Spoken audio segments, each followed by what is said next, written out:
Shivkranti TV news अन्याय, अत्याचार, बेकायदेशीर कृत्य करणाऱ्या विरुद्ध शोषित पीडित न्याय देणारा एकच आवाज। शिवक्रांती टीव्ही दिनबंधू न्यूज संपादक सत्यशोधक शंकरराव लिंगे 73 87 37 78 0।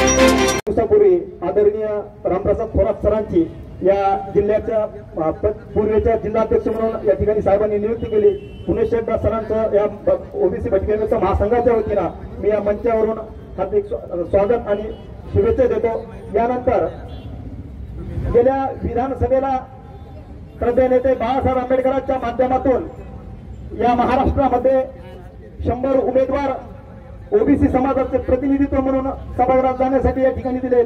भले कमी अधिक प्रमाणात आपण त्या ठिकाणी सत्तेच्या याच्यापर्यंत जाऊ शकलो नाही, पण कोणाच्या सत्तेचं समीकरण बदलण्याची ताकद या ठिकाणी आपण या ठिकाणी घडून आणली। अशातलंच एक आगळेवेगळे व्यक्तिमत्व बळीराम तात्या खटके यांनी घनसावंगी विधानसभा मतदारसंघाच्या माध्यमातून त्या ठिकाणी तिथल्या सत्तेला शह देण्याचं काम त्या ठिकाणी केलं। मी आदरणीय तात्या बळीराम तात्यांना विनंती करतो की त्यांनी या ठिकाणी या सभेला संबोधित करावं।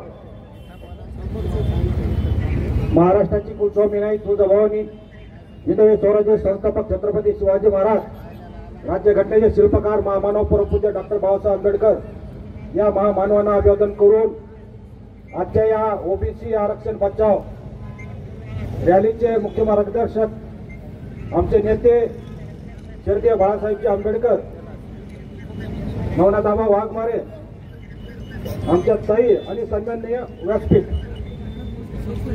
खरं तर 2 सप्टेंबरचा जो काही भाजपने जीआर काढून या महाराष्ट्रामध्ये ओबीसीवर अन्याय केला,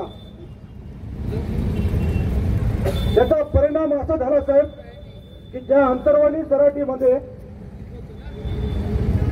मराठा समाजाचं आंदोलन चालू झालं, त्याच अंतरवाली सराटी मूळ ओबीसीवर अन्याय झाला। तिथल्या पोलीस पाटील भरतीमध्ये आता सर्टिफिकेट निघालेला महिलाला तिथे संधी देण्यात आली। मग एकीकडे भाजप म्हणता आमचा ओबीसी डीएनए,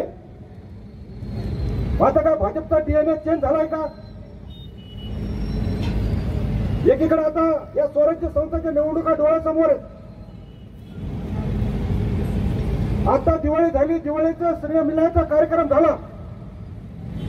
अंबड तालुक्यातील बदनापूर मतदारसंघातील रोयवाघाट सर्कल हे मूळ ओबीसीला सुटलं, पण इथल्या जातीवादी नेत्यांनी या जालन्याचे माजी खासदार, माजी केंद्रीय मंत्री रावसाहेब पाटले दानवांनी त्या रोयवाघाट सर्कलचं जिल्हा परिषदचं तिकीट मराठा समाजाला डिक्लेअर करून टाकलं। अरे तुम्ही आमच्या हक्काच्या जागा हिसकावतात आणि त्याचं कारण सांगतो तुम्हाला काय कशामुळे डिक्लेअर केलं तर या जिल्हा परिषदची जागा ओबीसी महिलाला सुटलेली आहे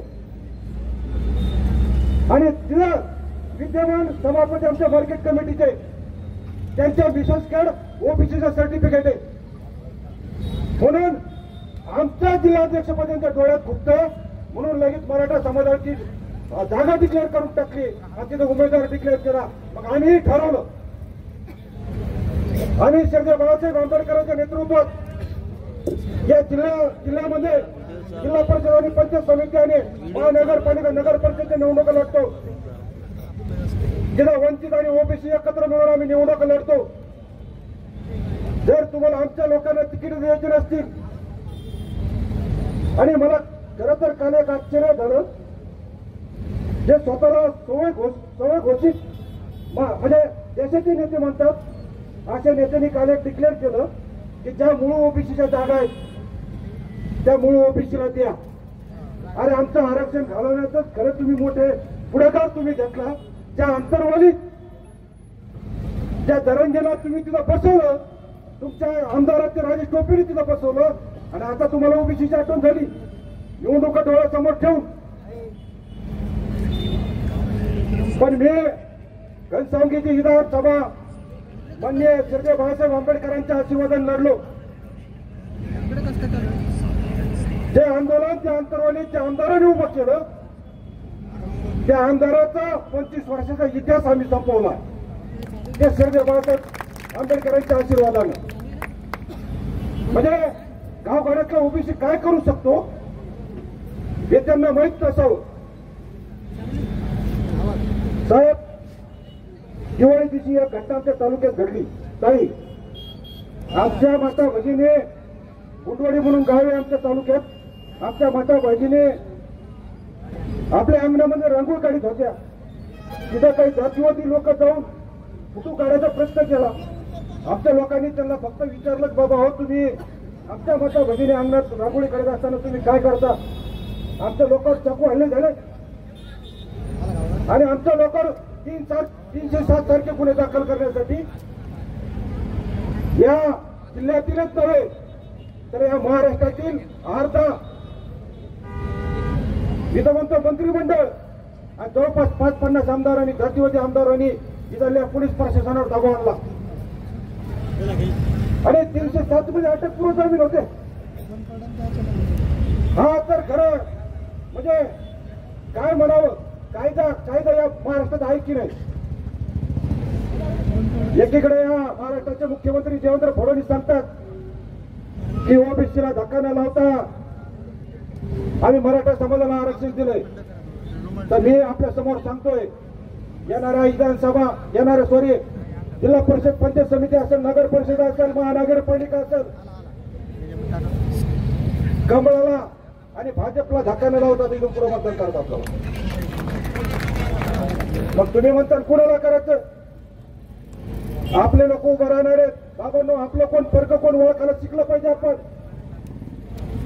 जोपर्यंत आपण आपल्या माणसाला मतदान देणार नाही, आपल्या माणसाला मोठं करणार नाही, तोपर्यंत हे लोक तुमचा आमचा गैरफायदा घेतील.